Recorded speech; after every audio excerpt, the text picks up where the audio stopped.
Ada tertulis di dalam firman-Nya mengatakan, Tuhan datang seperti pencuri di malam hari. Ya, Tuhan datang untuk kedua kalinya seperti pencuri. Ada dua perspektifnya Bapak Ibu. Yang pertama, bagi orang yang berjaga-jaga, dan yang kedua, bagi orang yang tidak berjaga-jaga. Bagi orang yang berjaga-jaga, kedatangan Tuhan untuk kedua kalinya itu adalah sesuatu yang dinanti-nanti, adalah sesuatu yang berbahagia, yang dengan tekun menjaga kekudusan hidup, yang menanggalkan manusia lamanya dan berusaha untuk menghidupi manusia rohnya. Karena yang peka akan kedatangan Tuhan untuk kedua kalinya adalah manusia roh kita dan bukan manusia daging ini. Makanya kita harus menghidupi manusia roh kita. Dan ia tidak dirasakan seperti pencuri. Manakala bagi orang yang hidup di dalam kegelapan, yang tidak berjaga-jaga, ia akan terasa seperti pencuri. Kedatangannya itu akan terasa seperti pencuri secara tiba-tiba. Manakala Tuhan sudah memperingati di dalam firman-Nya untuk kita berjaga-jaga menanti kedatangan Tuhan itu. Sehingga jangan kita merasa bahwa kedatangan Tuhan itu seperti pencuri yang datang secara tiba-tiba karena tidak ada persiapan dan kita tidak berjaga-jaga. Banyak yang tidak menyadari bahwa Tuhan Yesus Kristus itu sudah pun datang ke atas muka bumi ini, mengambil tubuh manusia, mengambil rupa manusia, berinkarnasi menjadi manusia di dalam diri Aditya Nugrahanto. Dan itu adalah kedatangan Tuhan Yesus yang kedua kalinya sudah terjadi di atas muka bumi ini. Dan ia sedang menjalankan penghakimannya di atas muka bumi ini. Makanya banyak murka-murka yang terjadi pada saat ini, mana ada 4 elemen yang sedang berjalan, yaitu elemen api, air, angin, dan tanah yang kita dapat lihat di seluruh penjuru muka bumi ini. Karena itu cari tahu di mana Tuhan Yesus itu sudah berada di atas muka bumi ini, di dalam tubuhnya siapa, berinkarnasi menjadi pribadi siapa.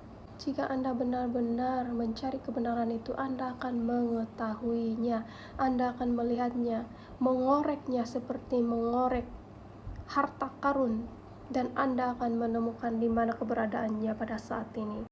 Karena itu penting sekali bagi manusia itu untuk menanggalkan manusia lamanya, manusia daging ini, dan mula menghidupi manusia roh.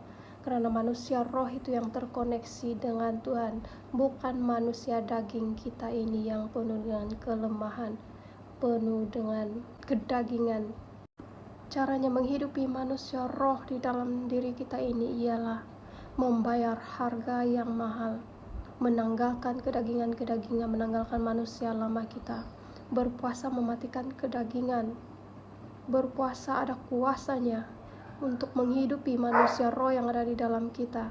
Membaca kebenaran firman itu tidak hanya membaca apa yang tertulis, seperti apa yang tertulis, tetapi di balik apa yang tertulis itu ada yang tersirat.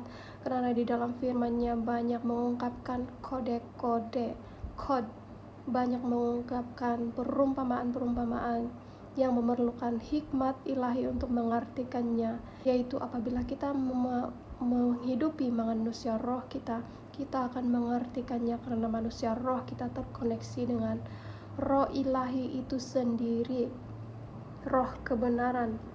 Bagaimana roh kebenaran itu dapat tinggal di dalam diri kita jika manusia daging kita ini terikat dengan kenikmatan-kenikmatan dunia, kenikmatan-kenikmatan dosa, dan keangkuhan-keangkuhan manusia.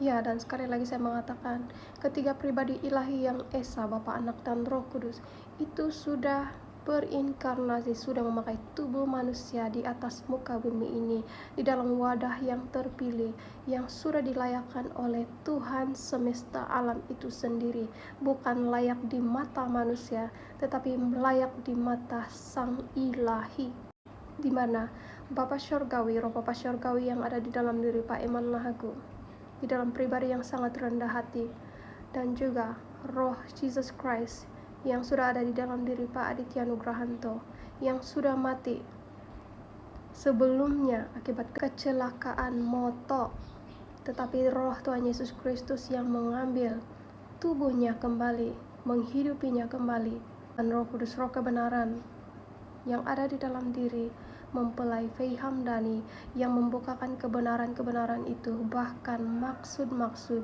bahkan rahasia-rahasia yang tertulis di dalam kitab Wahyu. Cari tahu dan selidikilah, berpuasa, hidupi manusia roh kita, supaya kita boleh mengetahui, kita boleh menerima kebenaran yang sesungguhnya, dapat menembusi dimensi alam roh, dimensi roh dan kebenaran itu sendiri. Haleluya. Segala pujian, hormat, syukur, kemuliaan hanya bagi nama Tuhan kita Yesus Kristus, Tuhan semesta Allah, Raja di atas segala raja. Amin.